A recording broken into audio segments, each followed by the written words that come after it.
사실 경매를 할 때 뭐 금액도 중요하지만 그 수익률도 상당히 중요하거든. 오히려 수익률이 더 중요하지. 그래서 처음 시작하시는 이제 초심자들 같은 경우에 뭐 큰 금액을 하기에는 상당히 부담스럽고, 그래서 한 몇천 정도로 이제 그 접근을 할 수 있냐에 대해서 상당히 궁금해하는 분들이 많으신데, 물론 당연히 있죠.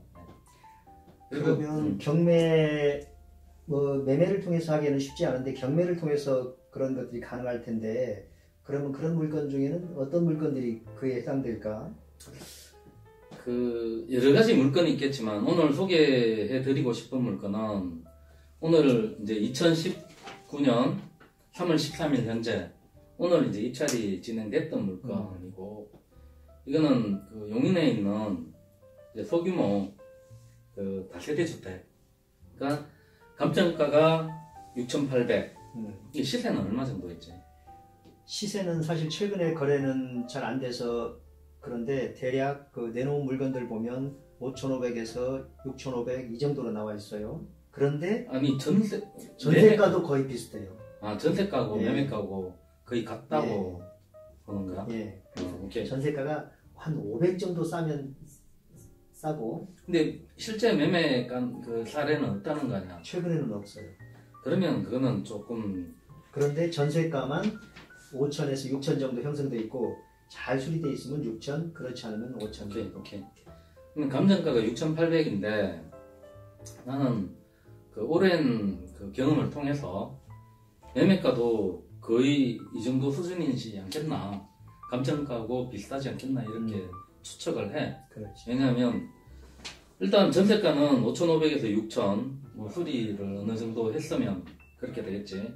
근데 지금 이거는 유찰이 한 번, 두 번, 세 번, 세 번 유찰되고, 한 번 유찰될 때마다 여기가 후원집업인데 30%씩이네. 그렇지. 그래서 최저가가 2,300만 원, 34%. 그렇지. 감정가들이 34%인데 이 물건이 왜 이렇게 많이 유찰이 됐냐? 그게 뭘까? 딱 보면 이건 말소기준 등기가 2017년 10월 11일 감류인데 지금 이 말소기준 등기보다 빠른 이 이제 분이 2015년 10월 2일자로 선순위 이제 전입자가 있어. 임차인이 이것 때문에 유찰이 된 걸로 보여지고, 그리고 일단은 원인은 이거네. 그렇지. 그런데 이제 선순위로 이렇게 세입자가 있는데 그에 대해서 밝혀진 바가 없잖아요. 신고한 것도 없고 배당 요구한 것도 없기 때문에 매일의 가래에 있어서 아마 이렇게 유찰이 됐던 것 같은데, 또 한 가지 그러한 임차인 관계 말고 사실 그 주소를 보면 204호, 205호 이렇게 됐단 말이에요.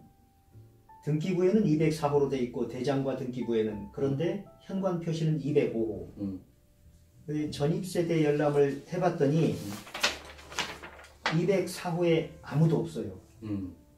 그럼 대항력이 인정되지 않지. 유효한 공시방법이 아니지.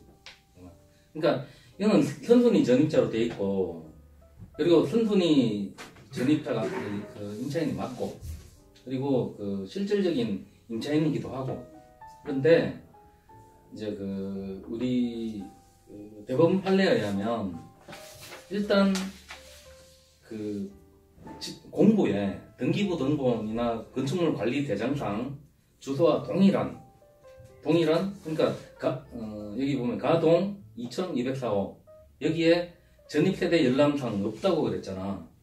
그러면 유효한 공시방법으로 인정이 되지 않거든. 그래서 여기에 있는 임차인은 일단 뭐 대항력이 없는 그런 임차인이라고 해야지. 이게 지금 그 우리가 얘기하는 그 특수 주소 변경에 해당된다고 볼 수가 있는 거지?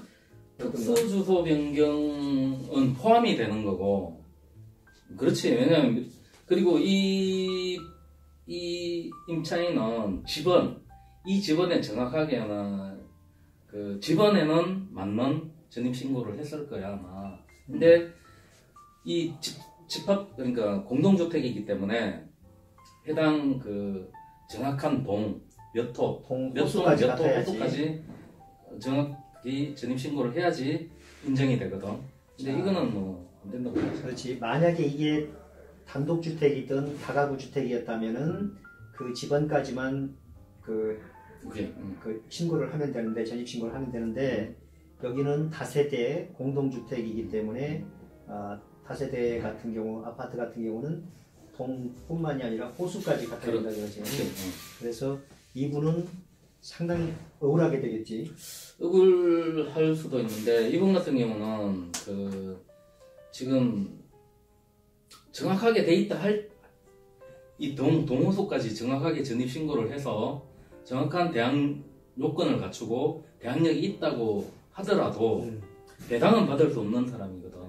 그렇지. 왜냐하면 배당 요구도 안 했기 때문에. 배당 요구를 안 했기 때문에 임차인은 그 배당 요구를 하지 않으면 배당이 되지 않거든. 그러면 이분은 경락 대금에서 배당도 받을 수 없고, 그 다음에 대항력은 갖춘 것 같지만 사실은 새로운 매수인에게 대항할 수 없잖아요. 그렇지. 그러면 구제 방법은 어디에 호소하는 수밖에 없을까? 이분 같은 경우.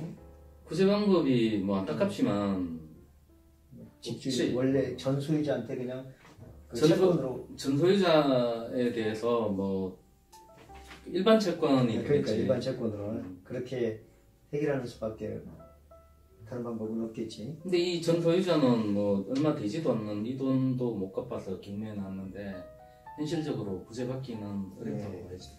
그래서 지금 이분 이 낙찰받은 이분 3,500 정도인데 사실은 명도가 조금 어려울 수는 있겠지만 작은 평형이기 때문에 사실은 뭐 명도 비용 강제 집행한다고 할지라도 한 200여만 원이면 충분할 것 같고, 이분 같은 경우에 전세를 만약에 한 5,500 내지 6,000에 내놓는다면 오히려 3,500에 투자해서 한 2천만 원 가까이 현금이 추가적으로 생길 수가 있겠어요, 보니까. 그렇지.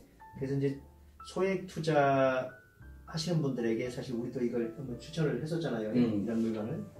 근데 이제 사실은 그 3,500에 낙찰됐는데 최소 가격에